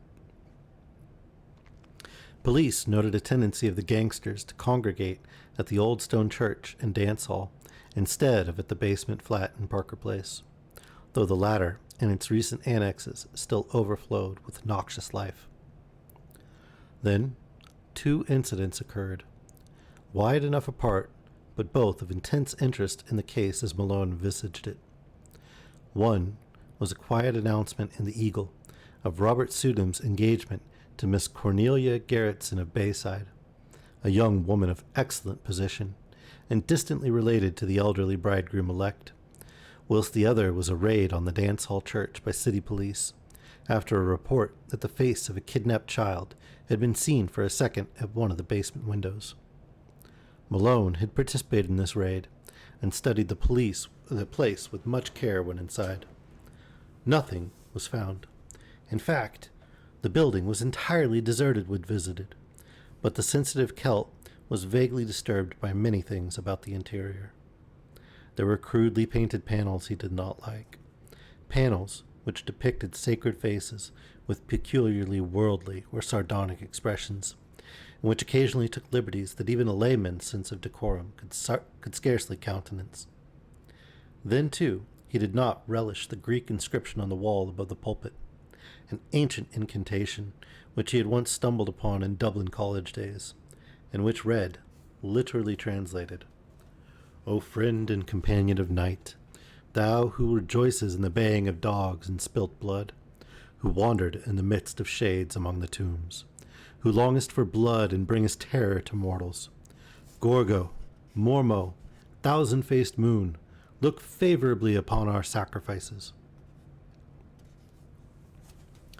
When he read this, he shuddered, and thought vaguely of the cracked bass organ notes he fancied he had heard beneath the church on certain nights. He shuddered again at the rust around the rim of a metal basin which stood on the altar, and paused nervously when his nostrils seemed to detect a curious and ghastly stench from somewhere in the neighborhood. That organ memory haunted him, and he explored the basement with particular assiduity before he left. The place was very hateful to him. Yet after all, were the blasphemous panels and inscriptions more than mere crudities perpetuated by the ignorant? By the time of Sudum's wedding, the kidnapping epidemic had become a popular newspaper scandal. Most of the victims were young children of the lower classes, but the increasing number of disappearances had worked up a sentiment of the strongest fury. Journals clamored for action from the police, and once more the Butler Street station sent its men over to Red Hook for clues, discoveries, and criminals. Malone was glad to be on the trail again, and took pride in a raid on one of Sudum's Parker Place houses. There indeed no stolen child was found, despite the tales of screams and the red sash picked up in the areaway. But the paintings and rough inscriptions on the peeling walls of most of the rooms, and the primitive chemical library in the attic, all helped to convince the detective that he was on the track of something tremendous. The paintings were appalling, hideous monsters of every shape and size, and parodies on human outlines which cannot be described. The writing was in red, and varied from Arabic to Greek, Roman, and Hebrew letters. Malone could not read much of it, but what he did decipher was portentous and Kabbalistic enough. One frequently repeated motto was in a sort of Hebraized Hellenistic Greek, and suggested the most terrible demon evocations of the Alexandrian decadence. Hel Haloyim Soter Emmanuel Sabaoth Agla Tetragrammaton Agiros Otios Isikros Athanatos Jehovah Va Adonai Sede Homovasion Messias Eskerei. Circles and pentagrams loomed on every hand, and told indubitably of the strange beliefs and aspirations of those who dwelt so squalidly here. In the cellar, however, the strangest thing was found: a pile of genuine gold ingots covered carelessly with a piece of burlap, and bearing upon their shining surfaces the same weird hieroglyphics which also adorned the walls.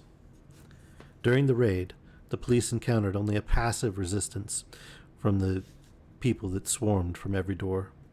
Finding nothing relevant, they had to leave it all as it was, but the precinct captain wrote Sudum a note advising him to look closely into the character of his tenants and protégés in view of the growing public clamor.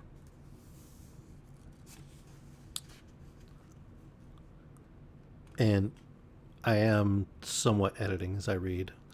For those of you not familiar with Mr. Lovecraft, although he was a talented horror writer and cosmic horror writer, he was also an inveterate racist and bigot, and that did manifest in his work in places. And so I am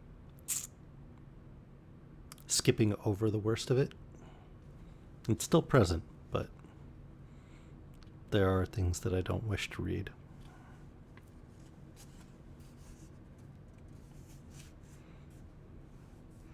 Now, if you want to see what he actually writes, these are all public domain and freely available, so you're welcome to read along and see the parts that I rephrase, shall we say.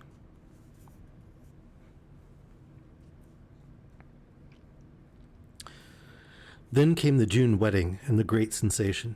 Flatbush was gay for the hour about high noon, and penitent motors thronged the streets near the old Dutch church, where an awning stretched from door to highway.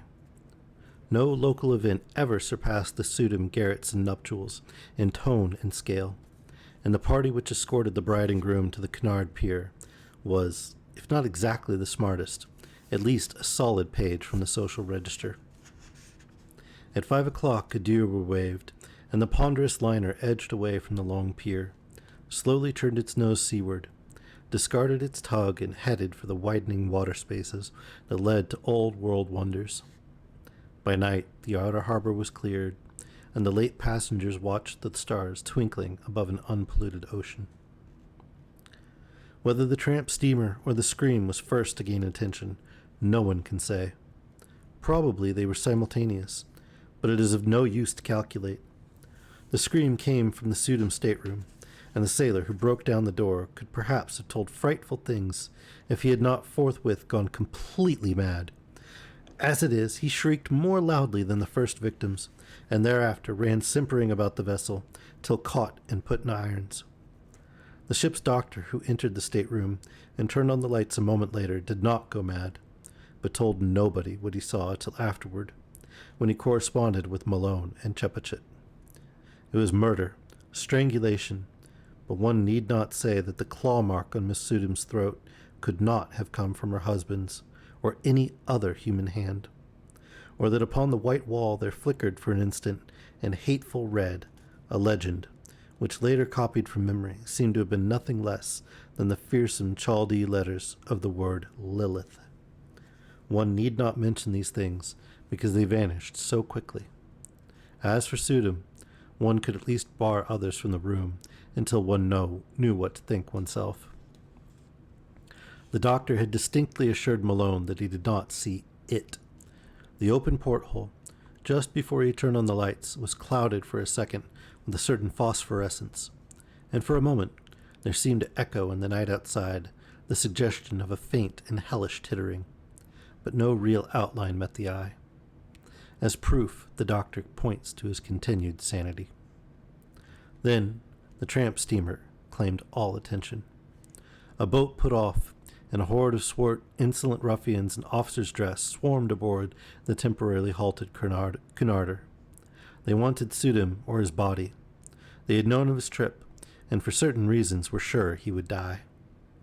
The captain's deck was almost a pandemonium, for at the instant, between the doctor's report from the stateroom and the demands of the men from the tramp, not even the wisest and gravest seaman could think what to do. Suddenly, the leader of the visiting mariners, an Arab with a hateful mouth, pulled forth a dirty, crumpled paper and handed it to the captain. It was signed by Robert Sudum and bore the following odd message. In case of sudden or unexplained accident or death on my part, please deliver me or my body unquestioningly into the hands of the bearer and his associates. Everything for me, and perhaps for you, depends on absolute compliance. Explanations can come later. Do not fail me now. Robert Sudum. Captain and doctor looked at each other, and the latter whispered something to the former. Finally, they nodded rather helplessly and led the way to the Sudum stateroom. The doctor directed the captain's glance away as he unlocked the door and admitted the strange seaman. Nor did he breathe easily till they filed out with their burden after an uncountably long period of preparation.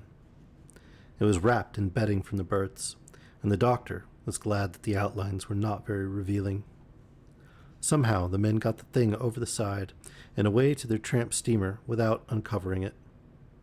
The Cunarder started again, and the doctor and a ship's undertaker sought out the Sudum stateroom to perform what last services they could. Once more the physician was forced to reticence, and even to mendacity, for a hellish thing had happened. When the undertaker asked him why he had drained off all of Miss Sudum's blood, he neglected to inform that he had not done so, nor did he point to the vacant bottle spaces on the rack, or to the odor in the sink, which showed the hasty disposition of the bottle's original contents. The pockets of those men, if men they were, had bulged damnably when they left the ship. 2 hours later, and the world knew by radio all that it ought to of the horrible affair.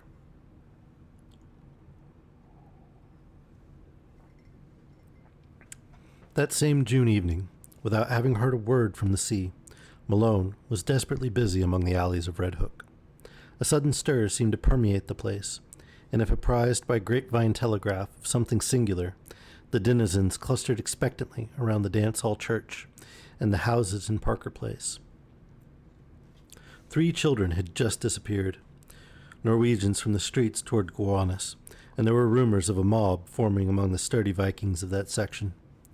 Malone had for weeks been urging his colleagues to attempt a general cleanup, and at last, moved by conditions more obvious to their common sense than the conjectures of a Dublin dreamer, they had agreed upon a final stroke.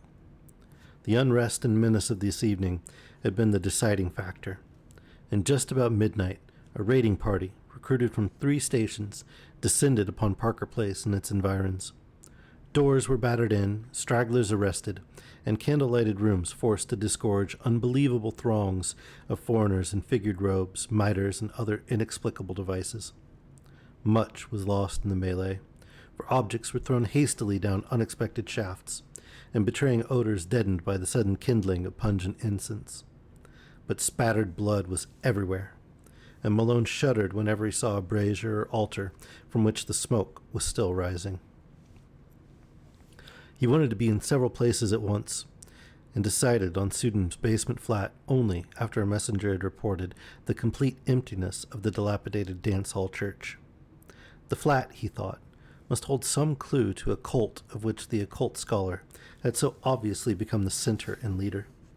And it was with real expectancy that he ransacked the musty rooms, noted their vaguely charnel odor, and examined the curious books, instruments, gold ingots, and glass stoppered bottles scattered carelessly here and there.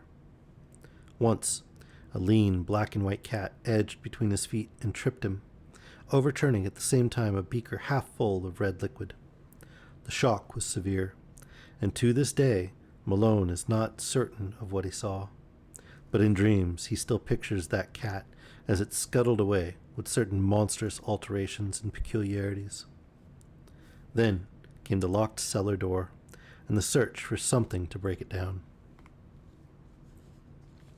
A heavy stool stood near, and its tough seat was more than enough for the antique panels.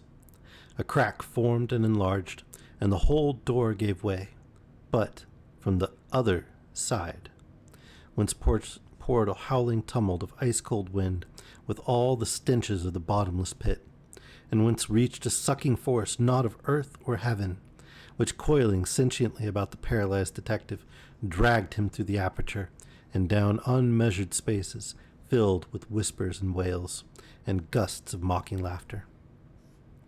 Of course it was a dream. All the specialists have told him so, and he has nothing to prove the contrary. Indeed, he would rather have it thus, for then the sight of old brick slums and dark faces would not eat so deeply into his soul. But at the time, it was all horribly real, and nothing can ever efface the memory of those nighted crypts, those Titan arcades, and those half-formed shapes of hell that strode gigantically in silence, holding half-eaten things whose still surviving portions screamed for mercy or laughed with madness.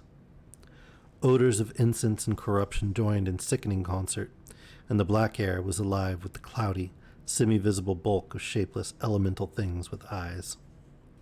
Somewhere dark, sticky water was lapping at onyx piers, and once the shivering tinkle of raucous little bells pealed out to greet the insane titter of a naked phosphorescent thing which swam into sight, scrambled ashore, and climbed up to squat leeringly on a carved golden pedestal in the background.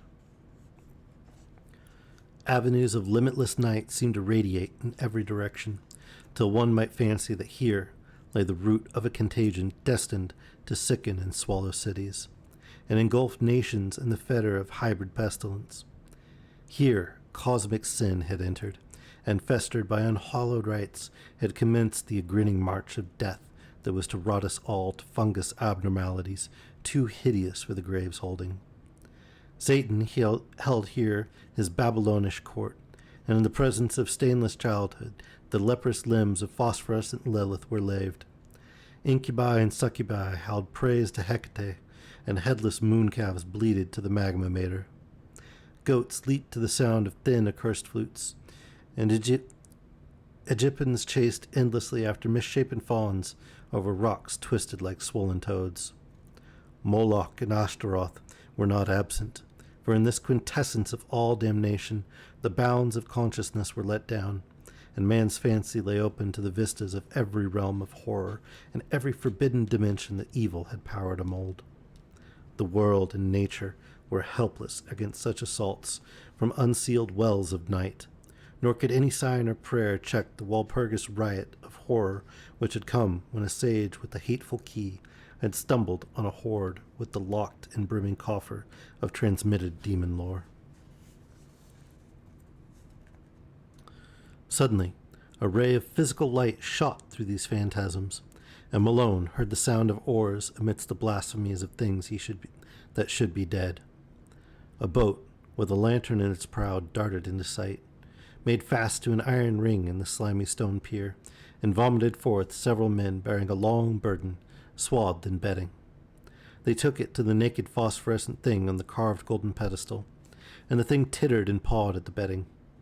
Then they unswathed it, and propped upright before the pedestal the gangrenous corpse of a corpulent old man with stubbly beard and unkempt white hair. The phosphorescent thing tittered again, and the men produced bottles from their pockets and anointed its feet with red, whilst they afterward gave the bottles to the thing to drink from. All at once, from an arcaded avenue leading endlessly away, there came the demoniac rattle and wheeze of a blasphemous organ, choking and rumbling out the mockeries of hell in a cracked, sardonic bass. In an instant, every moving entity was electrified, and forming at once into a ceremonial procession, the nightmare horde slithered away in quest of the sound. Goat, satyr, Egyptian incubus, succubus, and lemur, twisted toad and shapeless elemental, dog-faced howler and silent strutter in darkness, all led by the abominable naked phosphorescent thing that had squatted on the carved golden throne, and that now strode instantly, bearing in its arms the glassy-eyed corpse of the corpulent old man. The strange men danced in the rear, and the whole column skipped and leaped with a Dionysiac fury. Malone staggered after them a few steps, delirious and hazy, and doubtful of his place in this or in any world. Then he turned, faltered, and sank down on the cold, damp stone, gasping and shivering as the demon organ croaked on, and the howling and drumming and tinkling of the mad procession grew fainter and fainter. Vaguely, he was conscious of chanted horrors and shocking croakings afar off. Now and then, a wail or whine of ceremonial devotion would float to him through the black arcade, whilst eventually there rose the dreadful Greek incantation whose text he had read above the pulpit of that dance hall church. O friend and companion of night, thou who rejoicest in the baying of dogs, here a hideous howl burst forth, and spilt blood, here nameless sounds vied with morbid shriekings, who wanderest in the midst of shades among the tombs, here a whistling sigh occurred, who longest for blood and bringest terror to mortals, short, sharp cries from myriad throats. Gorgo, repeated his response. Mormo, repeated with ecstasy. Thousand-faced moon, sighs and flute notes. Look favorably upon our sacrifices. As the chant closed, a general shout went up, and hissing sounds nearly drowned the croaking of the cracked bass organ. Then a gasp, as from many throats, and a babble of barked and bleated words. Lilith, great Lilith, behold the bridegroom! More cries, a clamor of rioting, and the sharp, clicking footfalls of a running figure. The footfalls approached, and Malone raised himself to his elbow to look. The luminosity of the crypt, lately diminished, had now slightly increased, and in that devil light there appeared the fleeting form of that which should not flee, or feel, or breathe. The glassy-eyed, gangrenous corpse of the corpulent old man, now needing no support, but animated by some infernal sorcery of the rite just closed. After it raced the naked, tittering, phosphorescent thing that belonged on the carven pedestal, and still farther behind panted the men and all the dread crew of sentient loathsomeness. The corpse was gaining on its pursuers, and seemed bent on a definite object, straining with every rotting muscle toward the carved golden pedestal, whose necromantic importance was evidently so great. Another moment, and it had reached its goal, whilst the trailing thong labored on with more frantic speed. But they were too late, for in one final spurt of strength, which ripped tendon from tendon and sent its noisome bulk floundering to the floor in a state of jellyfish dissolution. The staring corpse, which had been Robert Sudum, achieved its objective and its triumph. The push had been tremendous, but the force had held out, and as the pusher collapsed to a muddy blotch of corruption, the pedestal he had pushed tottered, tipped, and finally careened from its onyx base into the thick waters below, sending up a parting gleam of carven gold as it sank heavily to undreamable gulfs of lower Tartarus. In that instant, too, the whole scene of horror faded to nothingness before Malone's eyes, and he fainted amidst a thunderous crash which seemed to blot out all the evil universe. And we will find out what happens after our little cliffhanger there next week. Because we're at the end of our 2 hours, and quite frankly, even with the second set of acetaminophen, my tongue hurts from all the talking, and I don't think I could do another half hour at the moment. But anyone who wishes to join us for some Among Us, or possibly another game, please join the Discord. The links to join are on the About page on Twitch. And if you scroll up in the chat, or actually I'll post the link again. There you go. You can follow that link and join the Discord. And it's a place for us to discuss the readings, play games together, connect with other people that are part of the Bedtime community and that sort of thing. You can also request books, and that is where we will do watch parties in the future. Speaking of announcement, I got the Twitch Prime integration with the Twitch stream, and it allows us to do watch parties with Prime Video. I was thinking that maybe this weekend we might watch Labyrinth with David Bowie, because it is a phenomenally awesome movie. It's a old, I think 80s, technically kids movies, but it's a great movie. It's good for any age. It's got Muppets and monsters and creatures. And did I mention David Bowie? Because it's definitely got a lot of David Bowie. And it very much goes along with the theme of story time. So if you've seen it or you haven't seen it, come join us. We'll watch it together. Get some popcorn, sit back in the comfy chair, and watch it. I will post the time when I set it. It will most likely be around 4 p.m. Pacific Standard Time on Sunday. Would be my best guess for the time at the moment, although that is subject to some small amount of change. I will post the time in the Discord, and I will post it on the Twitch schedule once I finalize it. So be sure to check back tomorrow or early on Sunday if you want to come check it out. If you are watching and you haven't followed yet, please help us reach our goal. We are 12 away. So just scroll down, click that purple follow button. It's greatly appreciated.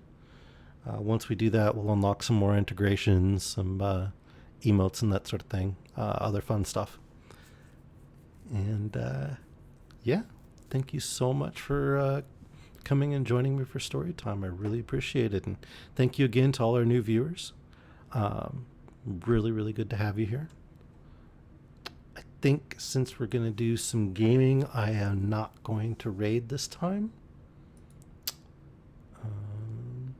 Yeah, I think I'm just going to end the stream this time instead of doing raiding.